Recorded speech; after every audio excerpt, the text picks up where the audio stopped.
माझ्या मनाचं काही सांगत नाही. आणि टीका सहन करणं ही भारतीय आणि त्यातल्या त्यात मराठी समाजाची प्रकृती आहे. जरा समजून घ्या. अलीकडच्या काळामध्ये आपण हिंसक का होतोय? कारण ही प्रकृतीच आम्ही समजून घेतली. मला आवडत नाही या विषयावर सुद्धा ऐकण्याची माझी तयारी असते. मी भाषिक हिंसा देखील करत नाही. ही भारतीय समाजाची प्रकृती आहे आणि या परंपरेनं ती घडवलेली आहे. अलीकडच्या कालखंडामध्ये तुम्ही बघता एक्स्ट्रीमिस्ट विचार करणारे लोक जास्त. हातामध्ये शस्त्र घेतल्याशिवाय आपला प्रभाव पडत नाही असं लोकांना वाटतं. सगळ्या क्षेत्रामध्ये, इव्हन वकिलामध्ये सुद्धा लय आक्रमक माणूस आहे हो, भारी आर्ग्युमेंट करतो. काय आक्रमकता? याचा अर्थ काय? बसवांनी या संदर्भामध्ये खूप वचनं लिहिलेली आहेत. हजारो वचनं आहेत. पूजा चालू होती आणि बसवांना तहान लागली. बसवांनी आईकडे गारानं म्हणलं की मला पाणी दे. ते म्हणलं नाही, पूजा होऊ दे.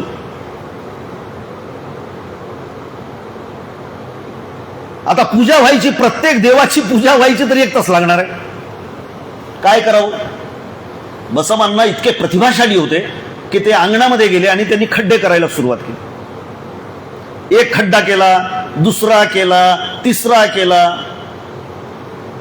फूट, अर्धा फुटाचा खड्डा करायचा, सोडायचा, पुन्हा अर्धा फुटाचा, असे खड्डे केले. वडिलाची पूजा झाल्यानंतर वडील आले, म्हणले अरे बसवा काय करतोयस? ते म्हणले पाण्याचा शोध घेतोय, तहान लागलेली आहे. अरे मग इतके खड्डे करण्याची काय गरज आहे? 1च खड्डा खोल कर ना. मग त्यांनी वडिलाला सांगितलं, हेच तर मी सांगतोय, एवढ्या देवाची पूजा करून तुम्हाला पुण्य कसं काय मिळेल? 1च देव धरा ना.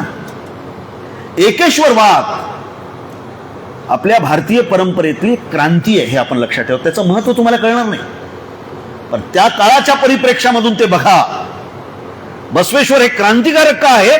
त्याचं कारण त्यांनी एकेश्वरवाद मानला आणि तो ईश्वर शोधण्यासाठी मंदिरात जाण्याची गरज नाही, जत्रेत जाण्याची गरज नाही, दगड बसवण्याची गरज नाही, मूर्तीपूजा करण्याची गरज नाही.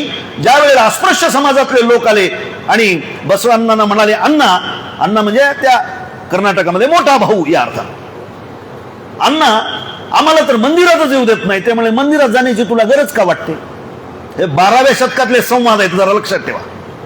जे संवाद आजही आपण करू शकत नाही.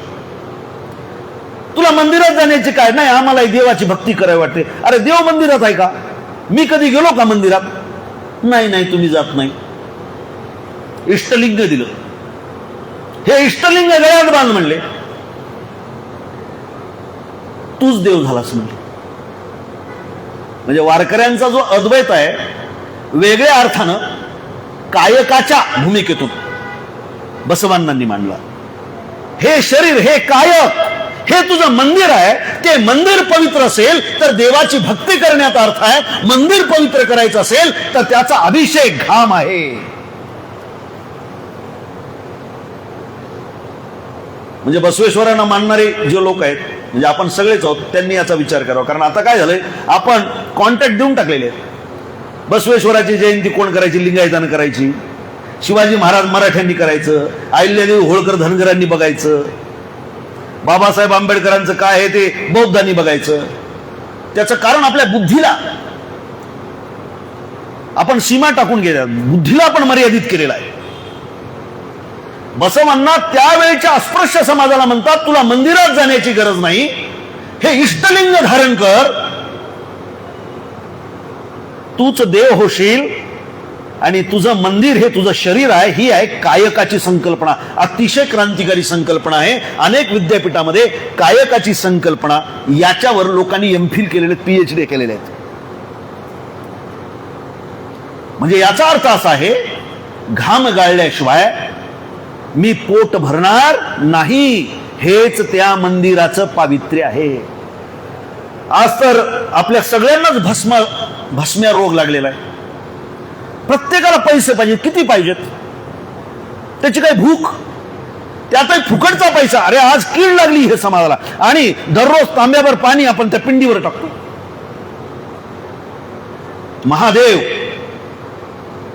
ज्याला आदियोगी म्हणतात, असा देव तुम्हाला जगात कुठेच भेटणार नाही, जो नंदीवर बसून येतो. आहे का? तुम्ही बघा, ज्याच्या गळ्यामध्ये सर्प आहे, जो स्मशानातली राख फासतो, वल्कले धारण करतो, असा देव जगाच्या पाठीवर कुठेच नाही. परंतु देव समजून देणारी एंडॉलॉजी सारखी, अँथ्रोपॉलॉजी सारख्या ज्या शाखा आहेत, तिकडे आम्ही वळायला तयार नाही होत. एक तर देव आम्ही मानतो किंवा मानत नाही. अरे पण देव आले कुठून? जसं ज्योतिराव फुले यांनी शेतकऱ्याच्या आसूडमध्ये हे सांगितलं की बहुजनांच्या या देवता कशा निर्माण झाल्या. आज तसं होत नाही. तांब्यावर पाणी टाकलं, उदबत्ती लावली, नारळ फोडलं की आमचं काम खलास. हा महादेव ही संकल्पना आहे जगण्याची. महादेव विरक्तीचा महामेरू आहे. विरक्तीशिवाय संस्कृती निर्माण होऊ शकत नाही. तुम्ही बघा, भारत विरक्त लोकांनी इतिहास घडवलेला देश आहे. बुद्धापासून गांधीपर्यंत हे विरक्त झालेले लोक आहेत. आपल्याकडे जे आहे ते अधिक वाढलं पाहिजे या चिंतेपेक्षा माझ्याकडचं इतरांच्या उपयोगाला कसं येईल याचा विचार करणं हा विरक्तीचा विचार आहे. आणि तो विचार आज आपल्या समाजातून लुप्त झाल्यासारखी स्थिती आहे. प्रत्येकाला कमीत कमी काळामध्ये, कमीत कमी श्रमामध्ये श्रीमंत व्हायची घाई झालेली आहे. श्रीमंत हे आयडेंटिटी आहे, त्याच्याशिवाय माझ्याकडे दुसरी आयडेंटिटी नाही. म्हणजे फाटक्यातल्या फाटक्या माणसाला सुद्धा फॉर्च्युनर मधून फिरायचं त्याचं ते स्वप्न आहे. आणि त्याच्यासाठी तो काही करायला तयार आहे, मेहनत करायला तयार नाही, तत्वानं चालायला तो तयार नाही, मूल्यात्मक जीवन जगायला तो तयार नाही. हा या परंपरेचा आपण केलेला पराभव आहे. या अर्थानं जयंती साजरी करण्याचा आपल्याला अधिकार नाही. कारण यांच्यावर फुलं उधळले काय, यांच्या पुढे उदबत्ती लावली काय, यांचे डीजे लावून मिरवणुका काढल्या काय, यांना काही फरक पडणार नाही. ही माणसं आपल्यातून निघून गेलेली आहेत. फरक पडतो तो जिवंत माणसांना. आणि जिवंत माणसं जोपर्यंत परंपरा समजून घेऊन त्या बरहुकूम व्यवहार करीत नाहीत तोपर्यंत याला काही अर्थ नाही. म्हणून शिवाजी महाराजांचा पुतळा कुठे बसवावा याच्यावरून जर डोके फुटत असतील तर हा महाराष्ट्र छत्रपती शिवाजी महाराजांनी दिलेल्या रस्त्यानं चाललाय असं आपण मानण्याची गरज नाही. बाबासाहेब आंबेडकरांच्या जयंतीमध्ये एकही पुस्तक न वाचणारी पोरं जर डीजेच्या तालावर नाचून नाचून थकत असतील याला काहीच अर्थ नाही. उत्सव प्रियता असली पाहिजे, परंतु परंपरेचं भान ठेवून, परंपराच बाजूला फेकून देऊन नुसती उत्सव प्रियता जर असेल, ती कुठल्याही समाजामध्ये असो, कुठल्याही धर्मामध्ये असो, तर तिला आपण टीकेचा विषय बनवलं पाहिजे. परंतु महाराष्ट्रामध्ये आता असं झालंय, तुझ्या गळा माझ्या गळा गुंफू मोत्याच्या माळा. जी प्रचंड परखड अशी चिकित्सा होती महाराष्ट्रामध्ये, तिचा अभाव आहे आज. आज जर मी शिवाजी महाराजाबद्दल बोलू लागलो तर मला भीती वाटते. आज मी बाबासाहेबांच्या बद्दल जर बोलू लागलो तर मला आज अशी परिस्थिती आहे. आज घरावर दगड पडतील की काय, कारण कोणी कोणाला सांगायला आज तयार नाही. तुम्ही गावगाड्यामध्ये तर वातावरण फारच बेकार झालेलं आहे. तुम्हाला आज सांगतो, भोसले साहेब इथे आहेत आता, हे सगळे अवतीभोवतीच्या गावातली माणसं आहेत, सांगण्याची हिंमतच कोणी करत नाही साहेब. हे जे संस्कार होते, हे जे प्रबोधनाचं आपल्या महाराष्ट्रामध्ये सातत्यानं जे भजन चालत होतं, कुरुंकर गुरुजींच्या भाषेमध्ये सांगायचं तर ते आज भजन बंद आहे. वारकरी संप्रदायाच्या कार्यक्रमाला असो, म्हणजे भजनाच्या कीर्तनाच्या असो, 15 ते 25 वयोगटातली मुलं नसतात. आजही तुम्ही बघा ना, तरुण वकील मंडळी फार कमी आहेत. भजनाच्या कीर्तनाच्या कार्यक्रमातही ही माणसं नाहीत, म्हणजे आध्यात्मिक प्रबोधनामध्ये ही माणसं नाहीत, आणि सामाजिक प्रबोधनामध्ये, जयंत्याच्या प्रबोधनामध्ये सुद्धा ही तरुण मंडळी दिसत नाहीत. त्यांच्या हातामध्ये हा मोबाईल आलेला आहे आणि दिवसभर फक्त स्क्रोलिंग करणं चालू आहे. स्क्रोलिंग करून तरुणाई तुमच्या देशाला भविष्य देईल असं जर तुम्ही मानत असाल तर फार अवघड गोष्ट आहे. आणि त्यामुळे आजच्या दिवशी आपल्याला या गोष्टीचा साधारणपणाने विचार करावा लागेल. जशी कायकाची संकल्पना आज घराघरातून सांगितली गेली पाहिजे, तशीच दासोहची संकल्पना मी जे आत्ता सांगितलं. कारण इष्टलिंग म्हणजे शिवाची भक्ती. शिव काय आहे? शिव जगण्याची संकल्पना आहे. आणि त्या संकल्पनेमधला पहिला अध्याय आहे विरक्ती. हपापले पण आपल्याला टाकून देता आलं पाहिजे. बघा शिव, एकदा प्रतिमा आपल्या डोळ्यासमोर आणा. असा एकही माणूस तुम्हाला भेटणार ज्याच्या काय गळ्यात नाग आहे, इथे काहीतरी तिसरा डोळा आहे ना, अशी इथून गंगा वाहते. या प्रतिमांचे अर्थ समजून घ्यायचे असतात. प्रतिमांचे अर्थ समजून नाही घेतले तर काय होतं, तर बघ फक्त मूर्तीपूजा होते, त्याच्या पलीकडे काय होत नाही. आपल्या जगण्याला अर्थ येत नाही. आणि म्हणून या प्रतिमेचा अर्थ काय आहे, आमचा देव स्मशानभूमीत राहतो, अंगाला राख फासतो, तो विरक्त आहे, तो निसर्गप्रेमी आहे, तो नंदीवर बसून येतो. त्याचं वाहन काय आहे, त्याचं वाहन नंदी आहे. त्याच्या गळ्यामध्ये साप आहे, कारण तो रिस्क घेतोय, तो जीवनातली आव्हानं स्वीकारतोय, म्हणून त्याच्या गळ्यामध्ये सर्प आहे. त्यानं प्रचंड हलाहल पचवलेला आहे. तुम्ही चांगलं काम करत असाल तर तुम्हाला पचवावंच लागतं. तुम्ही समाजाला चांगलं सांगू लागलात की त्रास होतो. तुम्ही समाजाला मटक्याच्या बुक्याबद्दल बोला, हिंसेबद्दल बोला, समाजाचं गुन्हेगारीकरण कसं होईल त्याच्याबद्दल बघा, पत्ते खेळायला बसा, दारू प्यायला बसा, त्रास नाही. तुम्ही चांगलं करायला निघा, त्रास होतो. जवळचे लोक करतात. आता काही लोक सांगतात की आमका हा वर्ग आपला शत्रू आहे वगैरे. मी नेहमी म्हणतो, आणि तुम्ही याच्यावर बोलला, अरे आम्ही भावकीसोबत 3-3 पिढ्या मारामाऱ्या केल्या. आम्हाला एका धर्माबद्दल सांगतात की बा ते शत्रू आहेत. अरे भावकीसोबत 3-3 पिढ्या गेल्यात भोसले साहेब आपल्या, बरोबर आहे. जवळची माणसं, नातेसंबंधातली माणसं ते त्रास देतात. त्याचं हलाहल तुम्हाला पचवावं लागतं, म्हणून त्याचा कंठ निळा आहे. आणि एवढं सगळं करून सुद्धा जीवनाची ही गंगा वाहती ठेवायची आहे. म्हणून महादेवाच्या डोक्यावरती गंगा वाहते, म्हणून त्याला गंगाधर म्हणतात. त्याच्या डोक्यावर चंद्र आहे, कारण सगळं काही करत असताना, कर्तव्य बजावत असताना, त्रास सहन करत असताना सुद्धा डोकं शांत ठेवायचंय, म्हणून डोक्यावरती त्यानं चंद्र धारण केलेला आहे. आणि त्याच्याकडे तिसरा डोळा पण आहे, त्याच्याकडे तांडव नृत्य पण आहे. जेव्हा मर्यादेच्या बाहेर जाईल त्यावेळेला तुम्ही आक्रमक झालं पाहिजे, सत्यासाठी झगडा दिला पाहिजे, सत्यासाठी नर्तन केलं पाहिजे, आग्रही राहिलं पाहिजे. ही भूमिका आहे. हा शिव आहे. आणि हा शिव या देशाला जोडणारा बिंदू आहे. जसं अनेक विचारवंतांनी प्रश्न विचारलाय की तुमचं राष्ट्रऐक्य काय आहे. आता हे विषय जरा जास्त पाल्लाळी होईल म्हणून थोडक्यात सांगतो. राष्ट्रऐक्य हे शिव आहे. आणि तो शिव बसवांनांनी आपल्या गळ्यामध्ये बांधलेला आहे. त्याला इष्टलिंग असं म्हटलेलं आहे. आणि त्यामुळं इतर कुठल्याही देवाच्या नादी न लागता, पैसे खर्च न करता, कोणत्याही वाईट रूढी परंपरेमध्ये न अडकता तुम्ही शिवाचं भजन करा, शिव स्वतःमध्ये उतरवण्याचा प्रयत्न करा. आता आमच्या कपाळाला न्यायमूर्ती साहेबांसहित सगळ्यांच्या आमच्या काय लावलं, आमच्या ग्रामीण भागात त्याला इबित म्हणतात. म्हणजे ते विभूती आहे. विभूतीचा अपभ्रंश झाला. इबित विभूती. विभूती म्हणजे काय, राख. मी अनेक लिंगायत धर्मीय मंडळींच्या कार्यक्रमाला जातो त्यावेळेला हे आवर्जून सांगतो.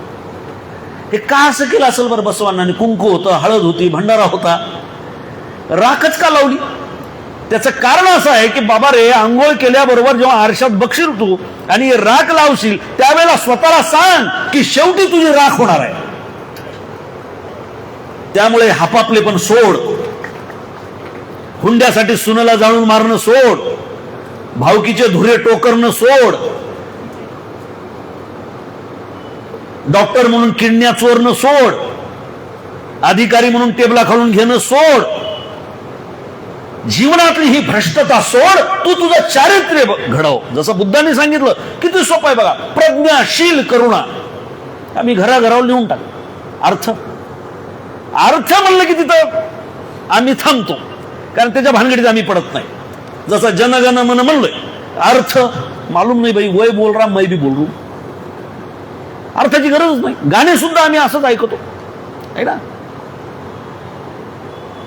इकडून ऐकतो तिकडून सोडून देतो. अर्थ माहित. प्रज्ञा म्हणजे विवेक. बघा सगळे परंपरेतले सारखेच बोलताना दिसतात.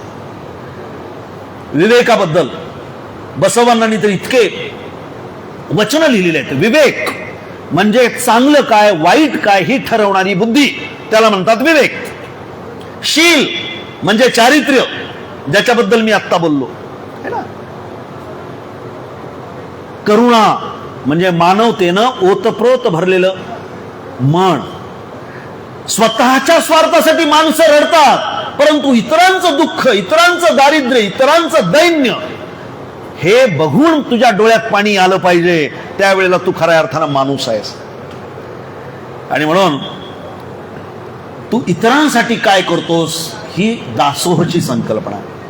स्वतःसाठी सगळे जगतात, म्हणून शिवानं आपल्याला शिकवलेलं आहे की विरक्त राहिलं पाहिजे आणि इतरांसाठी काम केलं पाहिजे. स्वतःसाठी जगलास तर मेल्यासारखं आहेस, इतरांसाठी जगलास तरच खऱ्या अर्थानं जगलास. आज मला असं वाटतं की आपण प्रत्येक जण, मी माझ्यासाठी याचं परीक्षण करण्याची गरज आहे, स्वतःला ओरबाडण्याची गरज आहे की मी ज्या समाजानं मला इतकं भरभरून दिलं, मी शिवाचा उपासक आहे, त्या शिवसंकल्पनेला स्मरण ठेवून मी खरोखरच माझ्या समाजासाठी, माझ्या देशासाठी, गोरगरीब माणसासाठी काय काम करतो. ही आहे दासोहची संकल्पना. अनुभव मंडपामध्ये 12व्या शतकामध्ये 770 त्यावेळेला त्यांनी शरण एकत्रित केले. बसवांनी एका वचनामध्ये म्हटलंय की चांगलं हजारामध्ये चारित्र्यवान माणसं एखादा सापडेल, लाखामध्ये चांगला भक्त एखादा सापडेल आणि कोटीमध्ये एखादा शरण सापडेल. शरण होणं हे सोपं नाही. आणि तो म्हणते शरणो शरणार्थी, म्हणजे तू मी वेगळे नाहीत, आपण समान आहोत. बसवेश्वरांच्या प्रत्येक वचनामध्ये समानता ठासून भरलेली आहे. स्त्री पुरुषांची समानता. अहो 770 मध्ये, आता 76 वर्षाच्या आपल्या प्रवासामध्ये काल ते विधेयक तुम्ही बघितलंय आहे ना आपल्या पार्लमेंटमध्ये, आणि चर्चा होते स्त्री मुक्तीची, स्त्री सक्षमीकरण, स्त्री बळकटीकरण वगैरे वगैरे, स्त्रियांच्या न्याय हक्काच्या संदर्भामध्ये. आज बोलतोय आपण. बसवांनी 770 त्यांच्या अनुयायामध्ये 70 स्त्रिया होत्या. आणि सगळ्यात महत्वाचं म्हणजे ज्या कालखंडामध्ये न स्त्री स्वातंत्र्यम अर्हती, ढोल गवार क्षुद्र अरुणारी वे सब है ताडनके अधिकारी, म्हणजे इथपर्यंत हा जो स्त्रियांचं दमन करणारा एक विचार प्रवाह आहे तो खोडून काढण्याचं काम 12व्या शतकामध्ये त्यांनी केलं. आणि धर्म मार्तंड म्हणून, धर्मगुरू म्हणून त्यांनी स्त्रियांना उभं केलं. वेगवेगळ्या जातीतले धर्मगुरू केले हो. आजही आमच्या मनातून जात जायला तयार नाही, परंतु 12व्या शतकामध्ये बसवांनी वेगवेगळ्या अस्पृश्य समाज, त्या काळात ज्यांना अस्पृश्य म्हटलं गेलं, दलित, पददलित समाजामधल्या मंडळींना त्यांनी शरण केलं. नुसतं शरण केलं नाही, त्यांना धर्मगुरू केलं. कंधारला या ठिकाणी सुद्धा लिंगायत मठ होता आणि त्याचा जो धर्मगुरू होता तो मातंग समाजाचा होता, सांबार समाजाचा होता. तलेदंड हे गिरीश कर्नाडाचं नाटक आहे, कधी मिळालं तर आपण अवश्य वाचा. त्या नाटकामध्ये त्यांनी बिज्जळाच्या काळामध्ये शरण आंदोलन कशा पद्धतीनं कापून काढण्यात आलं. आपल्या शेजारी रक्ताचे पाट वाहिलेले आहेत 12व्या शतकामध्ये. आणि हे सगळे शरण आपलं सगळं वचन साहित्य घेऊन जंगलानं पळाले. आणि मग जंगलामध्ये जे कोणी भेटेल त्यांना त्यांनी लिंगायत धर्माची दीक्षा दिली. म्हणून तुम्ही बघा, या नांदेड जिल्ह्यामध्ये कर्नाटकाच्या बाउंड्रीवर तुम्हाला मोठ्या प्रमाणामध्ये लिंगायत समाजाचे आणि धनगर समाजाचे आडनावं सारखे आहेत. आता याचा कोणी विचार करत नाही, कारण आमच्या मनामध्ये आता जातीचे अहंगंड आहेत. मी आमचे मित्र होते माजी आमदार पटणे साहेब यांच्यासोबत खूप फिरलेलो आहे. म्हणजे कर्नाटकामधले अनेक मठ मी बघितलेले आहेत. पट्टदेवरू आमचे मित्र डॉक्टर पट्टदेवरू आजच्या काळामध्ये वचन साहित्याच्या संदर्भामध्ये सगळ्यात मोठं काम केलं. जसं तुम्हाला माहिती आहे की ज्यांची हत्या केली गेली ती कलबुर्गी यांनी जवळपास भारताच्या सगळ्या भाषेमध्ये वचन साहित्य नेत होते, त्यांची हत्या झाली बघा. अशी माणसं आज काम करतायत. आज नांदेड जिल्ह्यामध्ये सुद्धा तुम्हाला हे जे सामाजिक अभिसरण आहे त्याची फार गरज आहे. आणि म्हणून अनेक गावामध्ये तुम्ही बघताय, आता बारसगाव, इथे बारसगावमध्ये एक बारसे लिंगायत समाजाचा, दुसरा बारसे हा धनगर समाजाचा आहे. तुम्ही किती आडनाव, माझ्याकडे 22 आडनाव भाषा. त्याचं कारण मी सांगतो. त्याचं कारण असं आहे, ज्या वेळेला हे सगळे शरण जंगलामध्ये लपायला गेले, कारण त्यांनी कापूनच काढलं होतं सगळं. कारण समतेवर आधारित शिकवण देणारा हा बसवांनांचा धर्म आम्हाला पाहिजे नाही. आणि त्यामुळं या क्रांतिकारक अशा धर्माच्या विरोधामध्ये इथल्या सनातनी मंडळींनी बिज्जळांना हाताशी धरून, कारण बिज्जलाच्या ह्याच्यामध्ये हे दानाध्यक्ष होते, पंतप्रधान पदावरती होते, आणि असं असतानाही सातत्यानं सम्यक भान ठेवून यांनी राजकारण केलं. परंतु ते पसंत आलं नाही. कारण घटना काय घडली, चांभार समाजाचा मुलगा आणि ब्राह्मण समाजाची मुलगी यांचा विवाह लावून देण्याचा प्रयत्न केला. म्हणजे जसा अनुभव मंडप ही लोकशाही होती, आणि लोकशाही ज्या समाजामध्ये असते त्या समाजामध्ये समता नांदू शकते, हे बसवांना म्हणतात. आणि म्हणून लोकशाही निर्माण करण्यासाठी अनुभव मंडपाची स्थापना केली आणि मानवी जीवनाला इतका उन्नत करण्याचा प्रयत्न केला की मनातले सगळे भेदभाव हे गळून पडतील. आणि तो भेदभाव गळून पडले की नाही हे बघण्यासाठी त्यांनी काय केलं, शरणांना एकत्रित करून सांगितलं की जात आणि धर्म याच्या विरोधामध्ये आपण बोलतोय तर कृती केली पाहिजे, व्यवहार केला पाहिजे. आज प्रत्येक जण आपण सगळेच म्हणतो नाही हो आम्ही काही जातपात मानत नाही. अरे बाबा, जातपात मानत नाही, जातीच्या पोटातली पोटजात बघतोस, बरोबर आहे की नाही?